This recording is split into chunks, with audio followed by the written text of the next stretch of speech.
Hey everybody, this is Josh from Solopreneur Grind for episode 112 of the Solopreneur Grind podcast. I'm here with Dre Baldwin from Work on Your Game and his website, dreallday.com. Dre, thanks so much for coming on the show. Excited to be here, Josh. Thank you for having me. Yeah, I'm excited to jump into it. Dre, can you just give us a quick intro, just a little bit about yourself and what you're working on right now, and then, we'll go on our way of exploring a little bit about your journey. Sure. So I come from the city of Philadelphia, PA, and now in South Florida, Miami. Background was always in sports. Didn't make actually tried a little bit of every sport, tried a little bit of American football, never really played because never got around to getting the equipment. Played baseball for a minute, but I wasn't really talented at that. Finally got on to basketball around age 14, which is pretty late for someone who's trying to go somewhere in the sport, like college, let alone pro. But that was the situation. I only played 1 year high school basketball and didn't score a lot of points, scored about 2 points a game, and I always tell people in soccer or hockey, you're a superstar, but in basketball, you're not too good. So after high school, wanted to keep playing, but I didn't have it's not like colleges were beating down my door to be a player for them. So I went to college, but I had to walk on, which means nobody knew who I was. I wasn't invited, anything like that. I just had to literally walk into the gym, earn my way onto the team, which I was able to do. And I did play college basketball, but I was playing at the Division III level, which is the third tier of college sports. They don't produce too many pro athletes. So upon graduation, I still wanted to play basketball, still felt like I was getting better and I could make it as a pro. But at the same time, I had the same challenge. I didn't have anyone coming to me. I had to go to them. So I had to go make it happen to play pro ball. I went to 1 year removed from college graduation. So I worked at a couple of quote unquote regular jobs after college. I worked at Foot Locker as an assistant manager. I worked at a gym selling gym memberships. Then I went to an event called an exposure camp, which is basically like a job fair, but for athletes, and it's not free. You pay to go to this event for the opportunity to get seen. I paid to go there, played pretty well at that event. It was only 2 days, played pretty well there. I leveraged my performance at that event to sign with an agent. An agent in the sports world works similarly to a literary agent or a movie agent. They are basically the go-between between the talent and the jobs. So I was the talent, I wanted a job. So that agent helped me get my first job playing basketball overseas. And that was just to give everybody a time frame here, this is 2005 when my career started.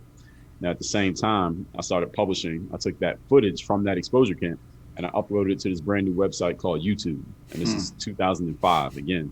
And that footage was initially on this thing called a VHS tape. Josh, I don't know if you remember this. Yeah. So I took that VHS tape footage, got it onto a data CD, put it on YouTube, and that kind of started a parallel career for me, which was just me posting basketball videos on the internet, just showing players how I practiced. Didn't know it was a thing. I thought it was normal that all players did what I did every day, but turns out it wasn't. So when these players saw this no-name guy who was me, who looked like he can play, but we never heard of him, but he's showing people how to train, and my name started to spread through word of mouth. So to this day, many more people know me from being on YouTube than know me from actually playing professional basketball, go figure. So I had both of those going at the same time. But around 2009, 2010, Josh, I found myself unemployed in the basketball world. Didn't have a job. I was a free agent waiting for the phone to ring. It was not ringing. And that's when I started focusing a little bit more on this thing that I had on the internet. Because by this point, I was blogging. I was writing about my experiences overseas. I started to write a little bit for the players who were coming behind me, how they could play overseas, or what was the mindset that you can use when you're going into those basketball tryouts, or you have that one shot to make the team after a year of practicing. So I started writing about those things and just talking about mindset because it just came naturally to me. And that's when I started to build up what we now call a personal brand. But at that time, if anybody listening remembers, we weren't using that phrase that much at that time. We weren't barely using the phrase social media at that time. So I really started writing a lot more, publishing a lot more. I started putting videos on YouTube every single day. Wasn't sure I had enough ideas, but that was 8,000 videos ago, but I kept doing it. And around 2009, 2010 is when I created my first product.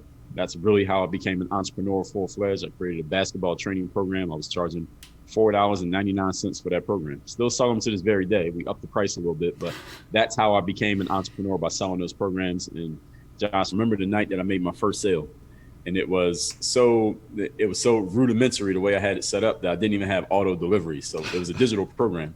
So if you bought it, people were buying the program and then emailing me like, Dre, hey, I just bought your program. Can I get the program? So I had to go and actually send them an email with an attachment of the PDF document that I had made that was the actual product. I did that for about a week before I realized it has to be an easier way, and I discovered that auto delivery was a thing. So that's how I got into entrepreneurship. And then around 2015, I was getting out of basketball. And at that point, I've been doing these videos on YouTube every week called The Weekly Motivation, where I would just talk about a mindset tip that was really made for the athletes, but I realized that it was applying to everyone because I started to draw a non-athlete audience to me through those videos. So by 2015, when I was getting out of basketball, I knew I'm just going to take this little piece here because I didn't want to be in the basketball gym every day for the rest of my life. And I'll take this little piece, the mindset piece, and I can apply this to everyone. I can still serve athletes, but also serve non-athletes. And that's what I've been doing full time since 2015. And so fast forward, here we are. That's awesome.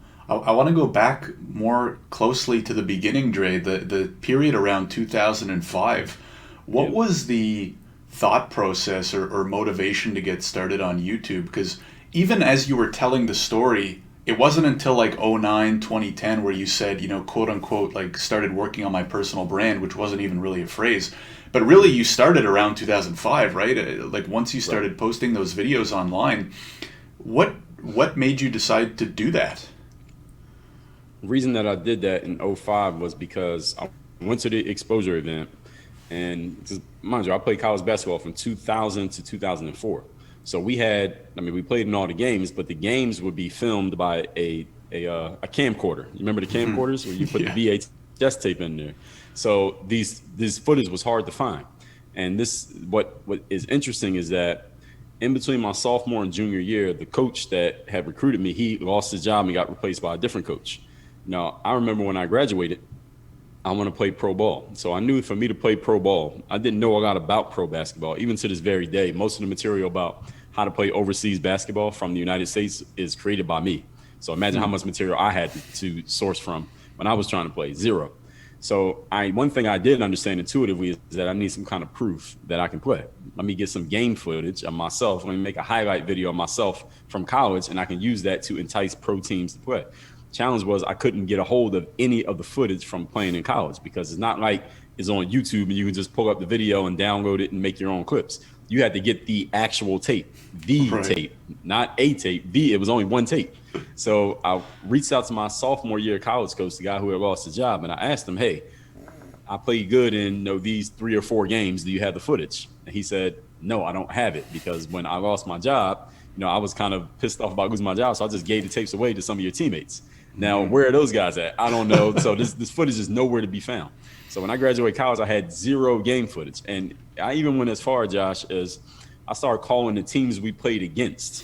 Mm-hmm. So I remember there's a couple games where I might have dunked on a guy on a road game. So I called that coach and said, hey, I played for this team. We played against you all this year. Do you have this game footage? And they didn't have it. So I did everything I could do to find that game footage. It was nowhere to be found because back then it was only 1 copy of the tape. So I have no footage. So when I went to that exposure camp, one of the main reasons I wanted to go, Josh, was not only to prove myself against other pro level players, because that's all you get there, but also because as part of the package of going there for your money, you get footage of every game you play in. So I needed some proof that I could play. I needed it on tape. So when I got that footage, that was the most valuable thing that I owned at that moment. And that's why when I got it, and I've always been into the internet, always intuitively. As soon as I got on a computer, first time in my life, I knew it was for me. I didn't know what the internet would become, but I knew video was out at that time. And some people don't know this, but Google actually had a platform called Google Video. And they were trying to compete with YouTube. And so I had these footages. I had my footage on Google Video and on YouTube. And I only put it there just for safekeeping because I realized, okay, the internet, you can't lose the internet, right? Mm-hmm. You can lose the VHS tape. You can't lose the internet. So I just put the video on YouTube just for myself. And again, at this point, Josh, I hadn't played a single game of pro basketball. I wasn't on TV. Nobody knew me. Nobody was going on the internet and typing in Dre Baldwin. They just saw this guy who we don't know, but he looks like he can play. So when they saw that footage, they just started leaving comments, again, another new thing, on the video saying, hey, who are you? Who taught you how to play? How often do you practice? Can you make more videos about this and this and this? Because I just looked like I knew what I was doing, not because they knew who I was. So that's how it got started. Right. It's so interesting. And where I want to go next is that the commenting, was it that or what was it that led to expanding the channel beyond just posting footage. And one of the reasons why I'm curious, and I think might benefit a lot of people, is sometimes if you don't know what to do, just do something like post some videos online, because you never know what can stem from that, right? Like, so much of probably what you have right now, you can trace, maybe it's not like the direct result of, but you can trace back to, oh, it's because I started posting those videos on YouTube in '05.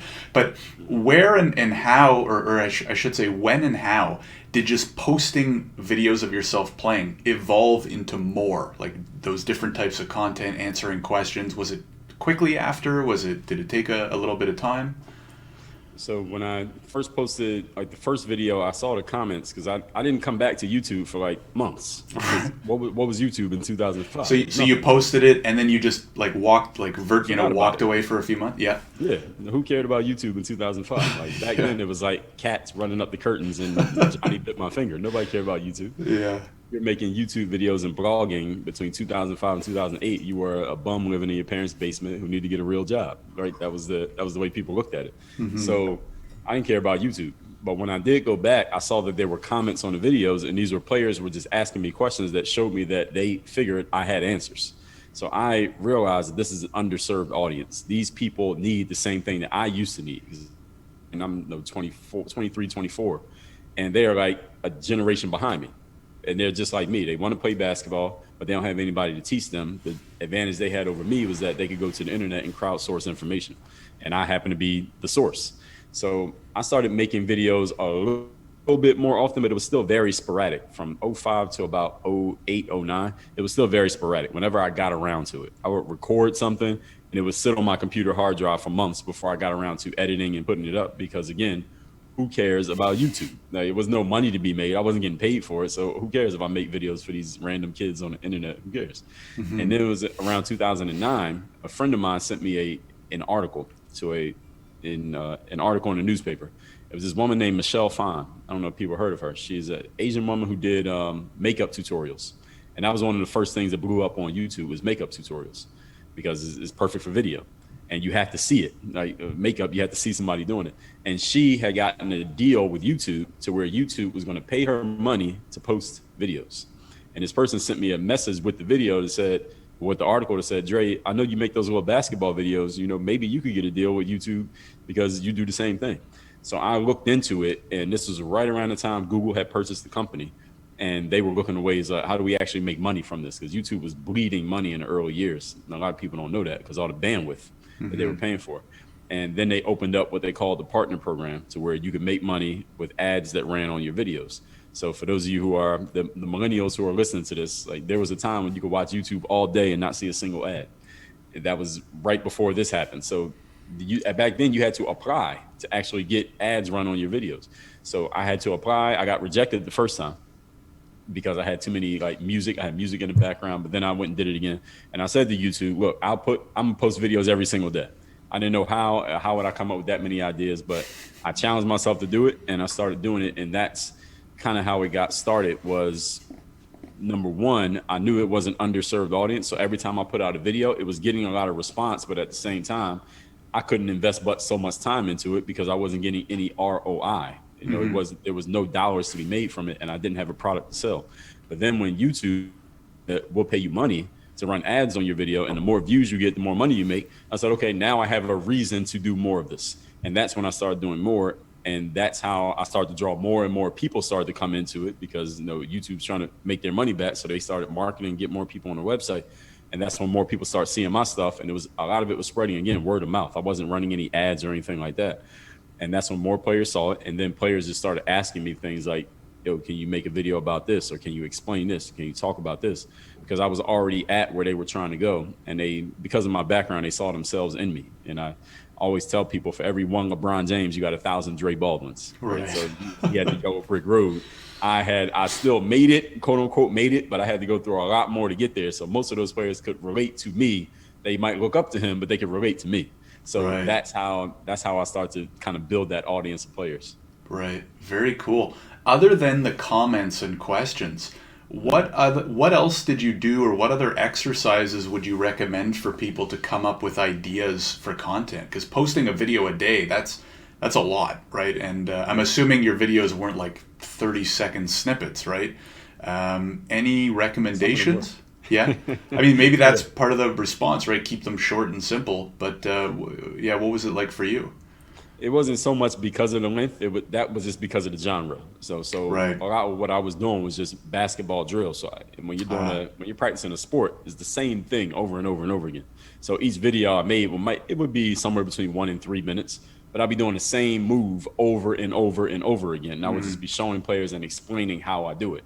But if it's something else, it can be longer. It's really just about how much value do you have to share? If you got 5 minutes, you got an hour, you got 30 seconds, whatever it is that you need to give people. So I try not to tell people to make it based on length.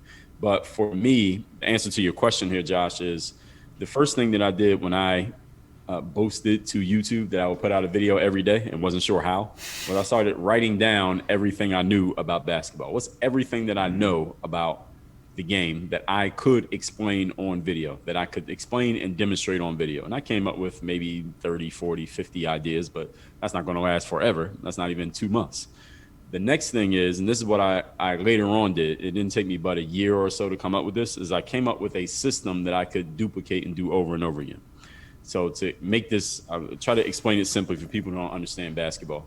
For every move that I did, any kind of drill or move that I would do, I came up with a system about 40 different variations of that move. So let's say do the move going to your right hand and make a layup. Then do the same thing going to the left hand. Then go to the right and shoot a jump shot. Go to the left, shoot a jump shot. Go to the right and shot fake. Go to the left and shot fake. Go to the right, step back. Left, step back. So that's 8 right there. And then we add in a whole bunch more variations. And every time I came up with a new move, I would just plug that move into my list of variations, and that's going to produce 40 videos. Does that make sense? Right. So Yeah. that system, I just replicated that system, and I did that system over and over again. So every day when I went to the gym, Josh, I knew exactly what I was going to be doing because all I had to do was just follow my own system. So all I did was just plug it in, and I went through that over and over and over again every single time, every day for, what was that, 6, 7 years. And that's how I created Right. so much content. And it's so relatable in so many ways in almost any area of business, right? If you create a system to do something, it just makes it that much easier to be consistent at it and to get it done day in and day out. So that's great Right. advice. I want to take a quick side note here and ask about just what was it like playing professional basketball overseas? I played plenty of sports growing up, went nowhere, nowhere near pro, but more of a personal interest question. What was it like? Where did you play? Was it a good experience? We've heard some horror stories about, certain sports in certain countries. So I'm just curious to know more from like a sports fan perspective. It's fun. I mean, the best job you could possibly have is literally playing a game for a living. I mean, there's no job better than that. It's like I told you, I was working at Foot Locker before that. So you're traveling the world, first of all, for a person like myself. By the time I graduated college, I had barely been out of the state, let alone out of the country, right? So you get to travel the world and see places that you otherwise probably would not see. I had never, by the time I signed my first contract, I was 23. I'd never even been on vacation, let alone had I traveled anywhere. So my first job was in Kaunas, Lithuania. From there, I played on a traveling team in the United States, and I saw some places in the United States I never would have seen had it not been for that. Mexico, I was in Germany, Montenegro, Slovakia, the UK. I'm forgetting a couple places. A few places in between. I can't remember everywhere, but I was in 8 different countries over the course of almost 10 years. But to answer your question, it's really fun. You're traveling the world. You're seeing places you otherwise wouldn't see. You're basically, to all your friends and family back home, you're living the dream, right? Because you're doing things that they can't do, and you're doing it while playing the game. Even when you have a bad game or the coach is getting on your nerves or you don't like the living conditions, look where you're at. Right? You're getting to see the world in ways that other people will never be able to see it and never will. So it's hard to complain to anybody back home when you're in those situations. So to answer your question, is everything that it looks like. Right. That's very cool to hear. Does playing a sport as a job, maybe taking away the travel stuff, which sounds incredible, when basketball became your job, quote unquote, for those that are listening and not watching on YouTube, Did that change it at all, or did that change your perspective on the sport at all? Not at all. No, I loved it the entire time. I wanted to play it as a job. So when I decided Right. around age 16 that I wanted to play pro. I had no idea how I would do it, but I had decided as a teenager. So that was absolutely what I was pursuing since high school. Right. That's cool. That's awesome. Sounds great. So Dre, let's go back to kind of, we'll call it like starting or kind of scaling your personal brand, YouTube and blog. Once you kind of got that in your head that, okay, I can make money from YouTube, I'm going to take it more seriously, I'm going to be more consistent. What were those first kind of like 6 to 12 months like? Was it a slog? Did it, did traction come pretty quickly? What was it like trying to change it from, okay, this is a little bit more of like a hobby, creating videos, not to like, oh wow, this could be a real business. What was that like? It it actually scaled up pretty quickly simply because I wasn't trying to make it into a business. And I didn't at the same time I still have my pro career going. So at that period when I started to invest more in it, I was unemployed, but I became employed again. So it's not like I needed this internet thing to become something. But I remember telling a friend of mine at that time, like, whatever this is that I'm doing on the internet is going to be bigger than what I'm doing in basketball, because I knew that eventually the ball is going to stop bouncing. And also I knew that for me to keep doing my thing in basketball, someone had to approve of me and sign me to a contract. But on the internet, I was the boss. So to answer your question, that first year, let's say around '09 is when I started doing YouTube started giving me ad revenue. But also I started creating my own products and programs. That's really where the business part came in. It wasn't the YouTube ad revenue, because they can change that anytime they feel like it. It was really when I started creating my own products and people were buying them. And like I told you, when I made that first sale, it was only $4.99. But I said, okay, if I can take an idea out of my head, put it out to the world, and people will give me money for it, I can do this forever. Now, I can't jump 40 inches in the air forever, but I can use my brain and turn it into money forever. So that was really the light bulb moment, was that thing there. And as far as it going, like I said, I wasn't really marketing or advertising. I was marketing, but I wasn't doing any ads or ad campaigns or joint ventures or affiliate marketing, none of that. All I was doing was putting videos on YouTube and putting a link in the description and saying in the video, hey, go to this website if you want to get programs on how to do this move and how to do these drills. I did that for years, Josh, and it was only around maybe 2014, 15-ish. YouTube changed their algorithm to stop people like me, because we were basically using them as a free lead generation site. So Right. they changed their algorithms around to shut us down. But by then I had a little bit more information and knowledge, and I was on my way out of the game anyway. So because I was putting so many videos out, and this is way before every basketball player in the world was doing it, I dominated that market. So if you looked up a basketball video between 2005 and 2014, and you looked up basketball on the internet, you would see my name, guaranteed. There was no way you couldn't. I basically flooded the market with my name and with my material, because I put out so much of it way before it was a cool thing to do. That's awesome. Do you recommend for those who are starting out, whether it be YouTube or blogging or some other social media platform, is it important to have a product created or ready to go pretty early on? Or, can you wait? What are your thoughts there? No, you don't need a product at all, because a lot of the people who come across you at first are not going to buy your product because they don't know you. The agreed upon price for someone to test your stuff out is free. That's the agreed upon price, right? So this show right here, people didn't pay to listen to this conversation. And I mean, look how many hours of material is consumed on a YouTube or Facebook or on Instagram or TikTok every single day, completely free of charge. I mean, we're paying with our privacy and our time. But as far as money, we're not paying anything. So no, you don't need a product at all, because I didn't have a product for 5 years. I was putting content on the internet for free. I had no product, and no one was asking me for a product. They were like, we just love what you're doing right now. It wasn't until someone left a comment asking about a product that I got the idea, like, hey, I can make a product out of this.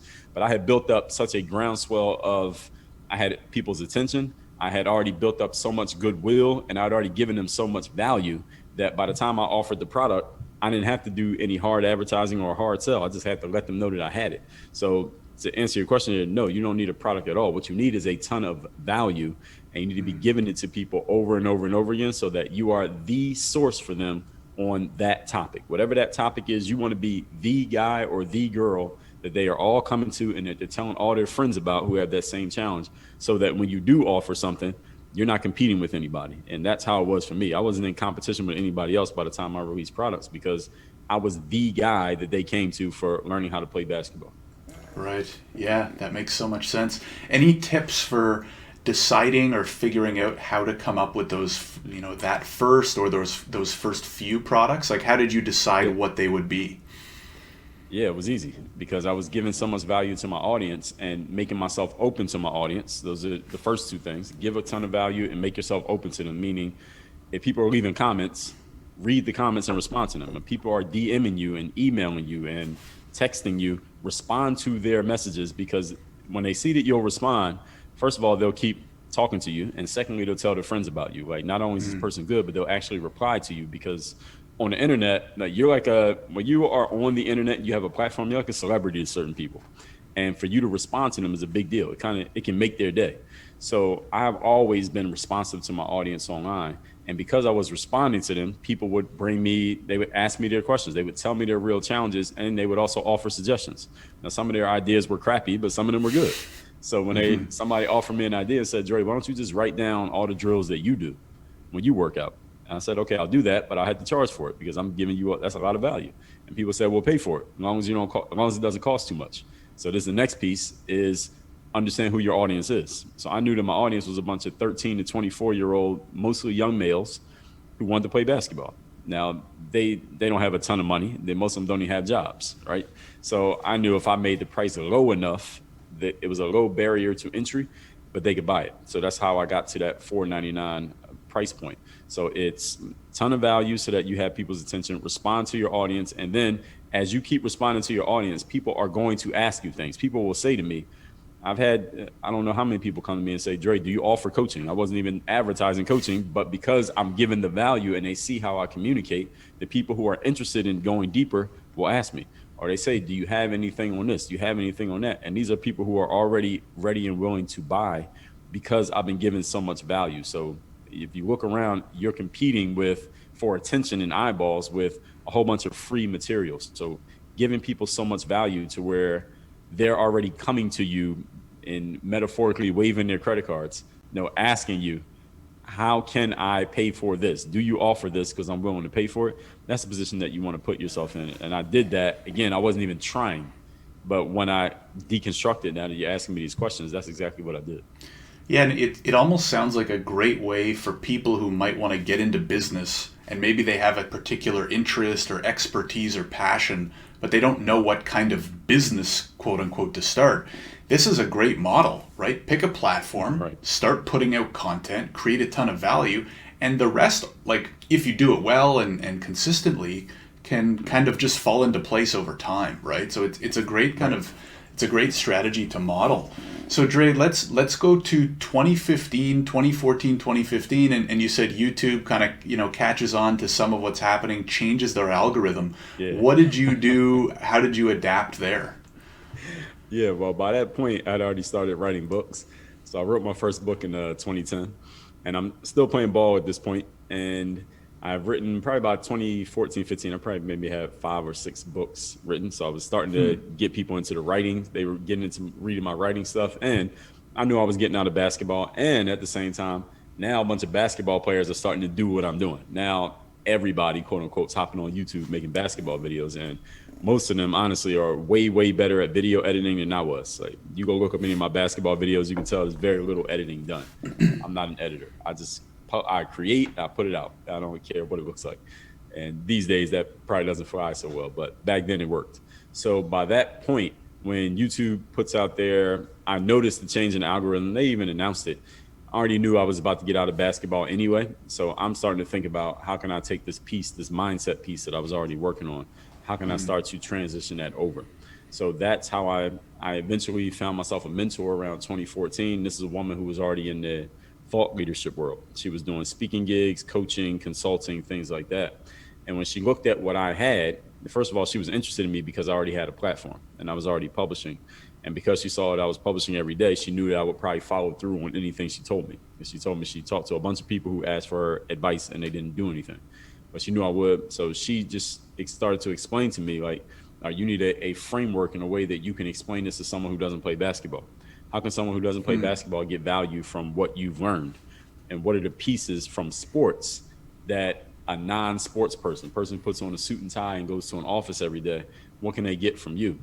And one of the things that she knew, a really valuable insight, Josh, was that athletes, there's several things that we need in sports that business people need. Leadership, teamwork, showing up every day, believing in yourself, performance, motivation. Everybody loves some kind of motivational speaker, even if they forget everything they said the next day. Like, they like that stuff. So all of those aspects of being an athlete you need in the business world. And she explained to me, like, oh, business people love athletes because of these pieces. And so all I had to do was just extract what are the pieces that I needed in sports that I could use that someone could use in the business world. And I already had them because, like I told you, I've been doing these weekly motivation videos. It was only once a week, but I would talk about mindset pieces, and people would always say to me, Dre, this is in the YouTube comments, Dre, the stuff that you're saying, like, you sound like a college professor. You sound like a philosopher, right? You don't even sound like a basketball player. And they're saying that when you get out of basketball, you could be a coach or you could be some kind of a professor or a speaker or something like that.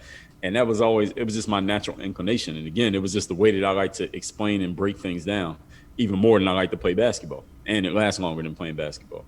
So all I had to do was just extract those pieces that I had used myself. And that's where my whole philosophy came from. It's discipline, confidence, mental toughness, and taking initiative. And those became the foundation of the work on your game philosophy. And I didn't start calling it that until maybe a couple of years later, but that's what I started with, was taking those mindset pieces. Right. There's so much overlap, I think, between sports and business. So it totally makes sense.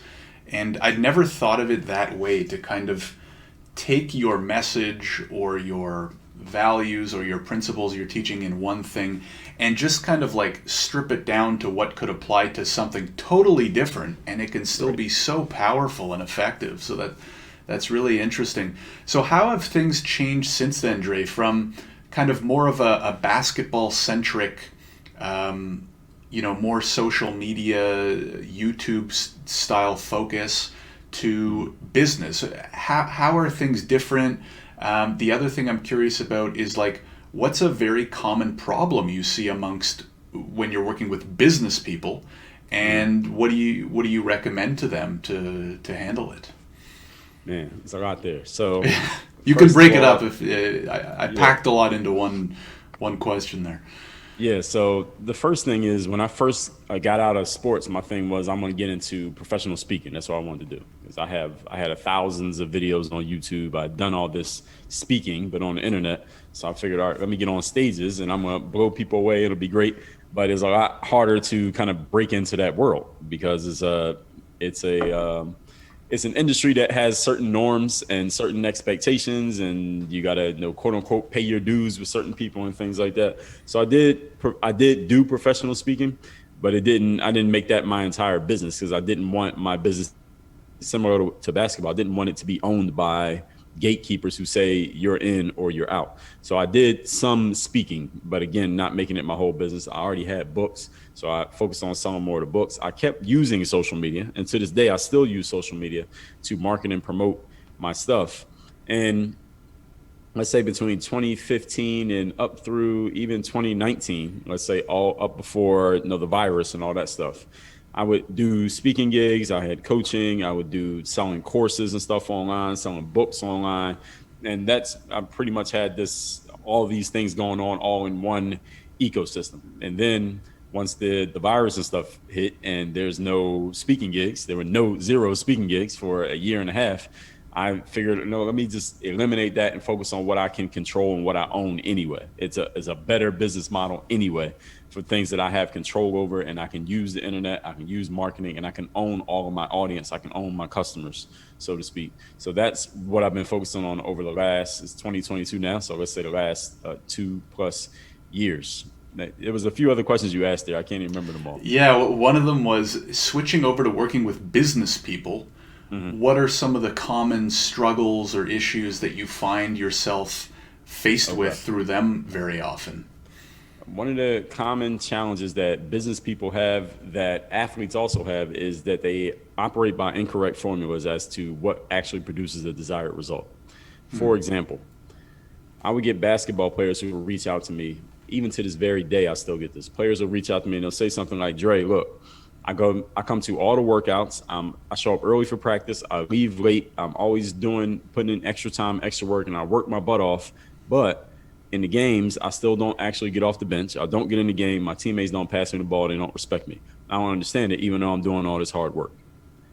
And then business people, entrepreneurs will say something similar. They'll say, well, look, I put a lot of time into making these posts for social media, and I put all this time into creating this product or service or offering, or I see this other person who seems to have all these followers and they're making all this money, at least it appears, from their business. And my stuff is probably comparable or maybe even better than theirs, but I'm struggling to make money. I'm struggling to pay my rent and keep my head above water. And I don't understand why that is, because I'm putting in just as much work, if not more, than anybody else. That's an incorrect formula. Because the formula for producing a result is not hard work and believing in yourself and, quote unquote, being a good person. The formula for producing a result is what is going to lead someone, let's say in the business world, what's going to lead someone to opening up their wallet and exchanging their money for what you're offering. That's the formula. That's the whole formula. Now, whether you're a good person, whether you believe in yourself, whether you're upstanding morally, none of those things actually matter. And a lot of people don't like to admit that, but it's true. You don't have to be a good person to make money. You don't have to be a morally upstanding person to make money. You can be a complete jerk and be rich if you're following the right formula. And it's the same thing with basketball players. I would tell them, just because you work hard doesn't mean you deserve to get in the game. What if your teammate works hard and they're better than you? All right, one of you's getting in, one of you's sitting on the bench. And so a lot of entrepreneurs, and this is just people in general, really, Josh, is that they operate by these formulas that we were taught by our parents, by some motivational speaker, by our elementary school teachers, that work hard, believe in yourself, do all the quote unquote good stuff, and you're going to be deserving of success. And it's not the way that it works. When you don't follow the formula, you don't get the result. And sometimes those elements are parts of it, but they are accessories too. They're not the reason for it. Right. That's great advice. What would you say, Dre, has been maybe one thing that's really changed a lot, and maybe one thing that's stayed the same in the last 20-ish years now that you've been, posting on social media and creating content? Because that's obviously a big part of almost any business, personal branding. Like, everyone knows or everyone thinks that, they should be creating content.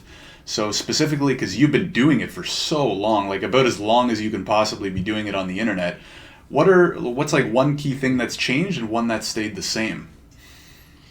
Yeah, I've been creating content since before we called it content. Yeah, exactly.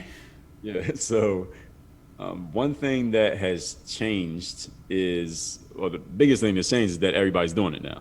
Right. There was a time, about 10 years ago, it started to flip. Just about a little under 10 years ago, when there was only certain people making content, and everybody else was looking at it, and it was like, oh, that's cool, that's cute.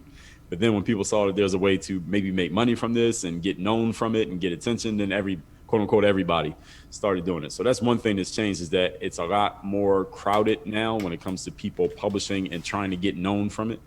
And one thing that has stayed the same is, actually, let me tell you another thing that has changed, is that when it comes to getting the ROI, like the bang for your buck on social media, it's a lot harder now. Actually, harder is not the word.